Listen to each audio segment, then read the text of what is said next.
Hey, what's up, guys? Meteorologist Chris Michaels with meteorologist Elizabeth Gardner. If you would like more content like this, like and subscribe to our YouTube channel, because today we're talking about what everybody's talking about. It's like you can't go anywhere without being stopped. And hey, what's going to happen? How much are we going to get? Is your phone blowing up? We were just in a meeting, and my friends, how much snow are we going to get? What's going to happen? And I'm like, oh my goodness. Yeah. We have so many ways for people to get the information. Right. We're all over social media. We have the website. We have our fantastic WRAL Weather app. Yes. And TV. And so we're everywhere. And but hopefully we can, really break it down, because it's a really complicated pattern. And so trying to, get that in a 30-second post or, even a 2-minute weathercast on TV is hard. Yeah, a lot of times we come off the air and I'm like, did I miss something? Or was there something I could have gone into more detail on? And I think that's what this is going to offer. So it's a textbook pattern, but it's still difficult because it's North Carolina. And you and I have been talking about this for the past 12 to 18 hours now. It's trending icier, and it's like what you and I think everybody else doesn't want to hear. But this looks like it's more of a mess and less of a wintry wonderland. Yeah, I like to do a lot of wish casting, which is what we joke about, especially me.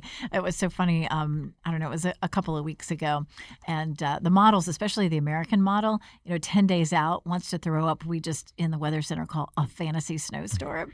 And I said, man, we haven't had any good fantasy snowstorms in a long time. Yeah. And I just happened to start scrolling through. I was like, oh yes, there's one. So the GFS is kind of doing that again. Yeah. It's gone just sort of haywire with the amounts of snow that we could see that doesn't, have any real basis in fact. But you might be seeing it on your phone or, on YouTube because there are people who make their money on social media and YouTube, and they want to catch your attention. And so it's a challenge for us to get you the right message. And it's going to do that, right? And I mean, you look at the Apple Weather app, and it'll show 17 to 20 inches of snow. And the thing that's tough to explain to people is how these models operate. And that model that is fed into the weather app is only going to show everything that's falling as snow. It's not taking into account the sleet and the freezing rain that we're likely going to see. I would rather it be 12 to 18 inches of snow and not the mess that we're probably going to wind up having. But yeah, that's the kind of stuff that catches people's attention. And I have not a hard time, and I don't know how you feel about this, but you want to get people's attention because this is worth it. But you also don't want to go scaring. So that there's a fine line between preparing people and scaring people. And I think I used to be so against mentioning things days in advance, but I think now the more lead time you have, just to know that there's potential impact, I think is the better. Well, and there's no way to kind of hold that close to the vest anymore. I've been doing this for a really long time before there was social media and all that. And we could just kind of hold that information because we wanted to release it when we were confident. Here's what it really looks like is going to happen. And we might mention a winter storm, and we're kind of doing that too. We're talking about a winter storm, but we haven't put any numbers out yet because it's changed so much in the last 48 hours too. And it tends to be once you put a message out, you can keep updating it. But once someone's heard it, we're not confident that they're, getting the update. So we just really want it to be right before we, get that message out. I think there's something to be said for trying to be right instead of trying to be first. Like you'd love to be both. But it's tough because you want to give people what they want. And especially in this day and age, you want anything. You look here, my back's hurting. I would go to the doctor. Now I go to WebMD and it tells me I'm going to die. Stop. So, but no, I mean, that's, even though you look for an immediate answer, hopefully there's an understanding that immediate answer is not correct. But in this instance, I think we have a lot of transplants in the area. I'm one of them, moved down in 2007.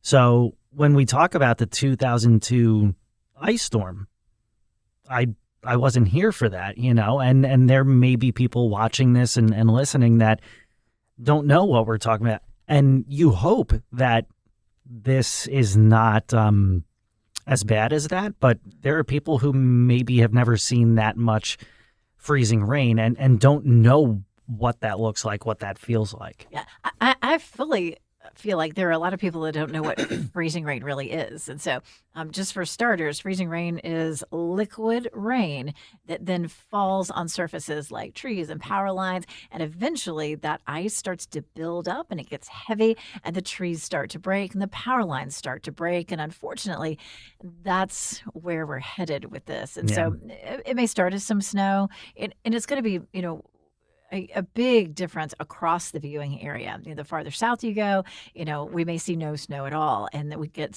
some pretty hefty amounts of freezing rain, and we see really widespread power outages. I think one of the biggest questions is what's going to happen right around the triangle, and that's what's been really trending: less snow and more ice. Definitely, up toward the Virginia line, it's likely that's going to be more snow and maybe a little bit of ice. But I think the important job that we have for the next couple of days is to get people to understand what this ice storm really means and how important it is for them to prepare. And I think as we go through the next few days and the details become a little more clear and everything, and like you've mentioned several times, that the storm of interest is in the East Pacific. And once we get weather balloons and other observations, we'll get a clearer idea of it. There's going to be a lot of different nuances to this. And one of them is going to be, I think, how heavily the precipitation falls down, because it sounds counterintuitive, but if freezing rain is coming down more heavily, it may not, it'll stick, obviously, but to me, it seems like if it falls more lightly, it's more likely to stick and make things slick, whereas if it's falling heavily, it may bounce a little bit. And so that's why you see a lot of these doomsday maps, and it's showing 1.5 to 2 inches of freezing rain on some of these models. And it's not taking into account other things, different ratios and math that we have to do, and precipitation rates and everything. So it's one of those things that, it's enjoyable to forecast because we have a passion for what we do. It's not enjoyable because what it can do to people, so it's towing that line is tough too. Yes. And it's different because if we have snow that falls heavily, it tends to really start to pile up. So heavy snow tends to bring us more accumulation because, it's cooling because the snow is frozen. But like you say, freezing rain is just the opposite. And sometimes we have a super cold raindrop, which is below freezing. But a lot of times that raindrop is above freezing. And so, it has to fall onto the ground and then freeze. And so, if there's a lot of it, it's not going to be able to freeze as quickly. So, but just so people know, it's 1/4 of an inch that starts the power outages. And then if you do keep adding to it, which is certainly possible this time, then, that's when it gets, pretty dangerous. And that's one of the things that's tough to communicate, because you hear 1/4 of an inch and you're thinking in terms of just rain or just snow. And it's like, oh, that's nothing. No, 1/4 of an inch of freezing rain is a big deal. So here's where we stand, I guess, in the next few days. Elizabeth and I and Mike and Kat and Grant this past weekend, we were talking about very general stuff, the pattern, whether or not that was favorable. Today, we've started talking about precipitation types. Well, now the next few days, you're going to start to see numbers on the map. These numbers may get adjusted as we go forward in time. So this is the process, and it is just that. It's a process. We have to be patient with it because we want to know all the answers at once. So there's still a lot more to come from this, including those totals, the hour-by-hour timing. We're going to get a better idea as to how that affects your plans, and then the after effects too, because you and I were talking before that if there's more snow, then you're colder afterward. If there's more ice and freezing rain, the silver lining is that you might actually get above freezing Monday afternoon, which would help for a couple hours. Yeah, and we've got a lot of warnings or advisories that are going to come from the Weather Service also. that will hopefully catch people's attention. They're going to put out a winter storm watch either today or early tomorrow, and then they're looking at a cold weather advisory or cold weather warning that will come probably a little bit later in the weekend. And so, hopefully, those red flags will, people will see and be like, oh yeah, we need to pay attention to this.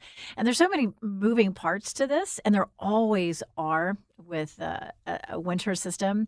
So you have to have cold air coming in from a high pressure system, and then you have to have a low that comes out of the Gulf or the Atlantic, or else it just doesn't have enough moisture. And so the high has to be just in the right place for it to be cold enough so that when you get that Gulf moisture, which is warm, it can cool it all the way down. And that's a heavy lift. I mean, you think about how warm the ocean temperatures are right now. I mean, off the coast of North Carolina, probably in the low 50s, down in the Gulf, is it mid to upper 50s? And we've got to drop it down to 32 to get all snow. That's not an easy thing to do. Not around here. No.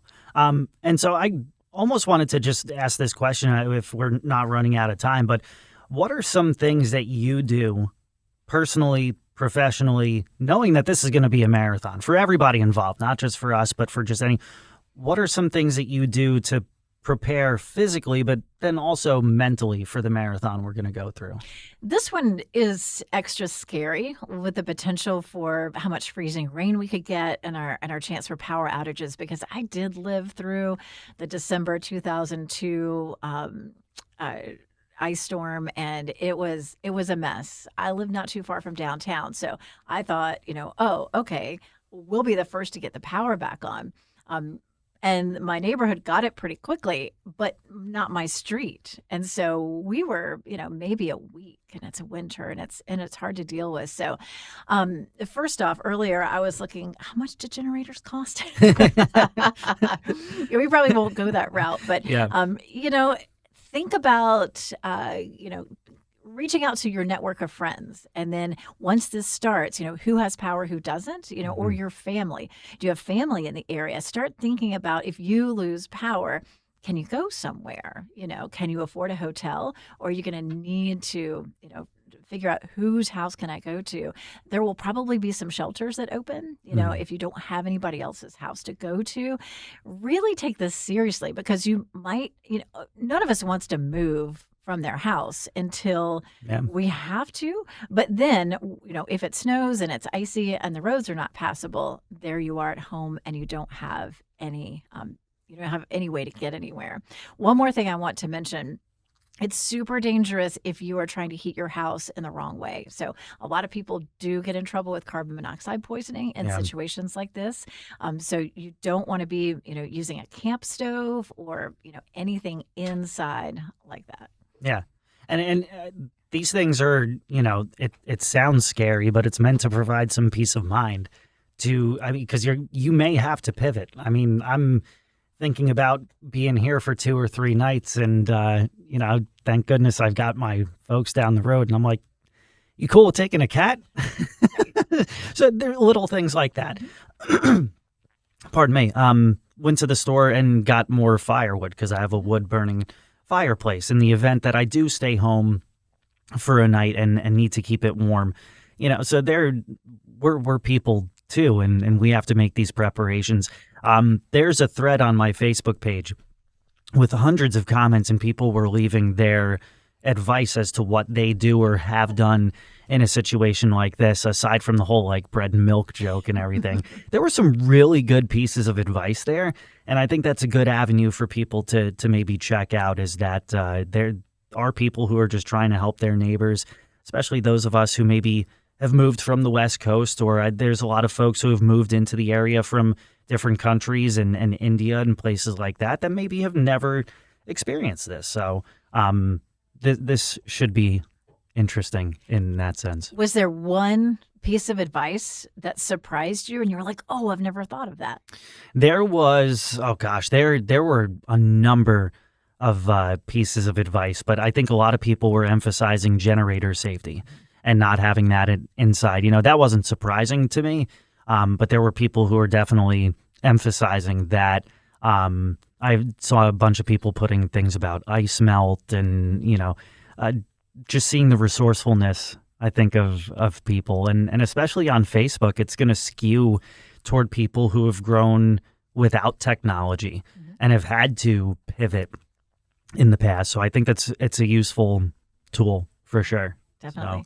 Well, we have time. Today is Wednesday and the precipitation arrives on Saturday. So there's still some days to, like you say, get firewood, think about a generator.